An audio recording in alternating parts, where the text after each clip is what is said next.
แอมกับลี่ไปซ้ำเหนือครั้งแรกไปบ้านเทืองเป็นจังไดไปเบิ่งกันเลยขอบอกตามตรงว่ามื้อนั้นแอมบ่ได้นอนเลยแอมอยู่กับลูกกับเมียหมดคืนเลยเพราะว่าแอมไปโดนมาส่งแอมตอนเช้าก็คือกีเนาะส่งอยู่สนามบินนี่เลยเนี่ยงามบ่น้องสายไปบ้านเทืองก็มีแต่3คนเฮาเนาะมีแต่แอมลี่เทืองไปเห็นภาพแพร่มาส่งลี่แอมก็คิดฮอดลูกคิดฮอดเมียเลยตอนนี้แล้วขนมน้อยก็โทรมา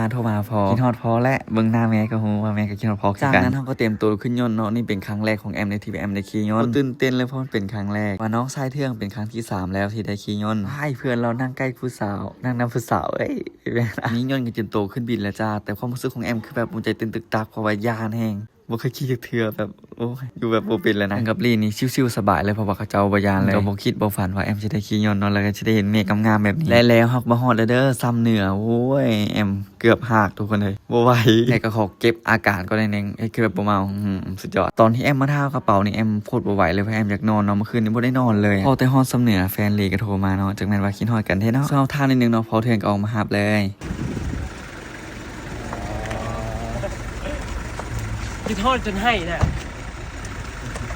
ได้ก่อนแล้ววันนี้นี่จะเป็นน้องสาวเทืองเนาะนี่งามแฮงรถอยู่นี่ไปฮอดบ้านเทืองประมาณ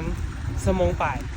บรรยากาศอยู่ซ้ำเหนือกับสีหนาวๆในเนาะ2 องศาธรรมชาตินี่โคตรงามเลยเนาะวิวโคตรดีแอมนี่โคตรมากเลยเนาะบรรยากาศแบบนี้โคตรดีใจเนาะเพราะแอมไม่ได้เห็นอย่างหลายอย่างเนาะเห็นนางามๆวิวดีๆเฮาก็มาฮอดบ้านเทืองแล้วทุกคนเด้อนี่คือทางขึ้นบ้านเทืองเด้อพี่น้องมีใครเป็นหยังกดเมย์ได้ไหมเทืองลีกับแอมสิพาขึ้นเบิ่งบ้านเทืองเนาะว่าสิเป็นจังไดทางขึ้นบ้านเทืองก็สิเป็นแบบนี้แหละทุกคนคักแฮงแอมมากกว่าเข้ามาเทือก่อนยังไม่ได้ใส่สีครับทีนี้ใส่สีตัวผู้โอ้โห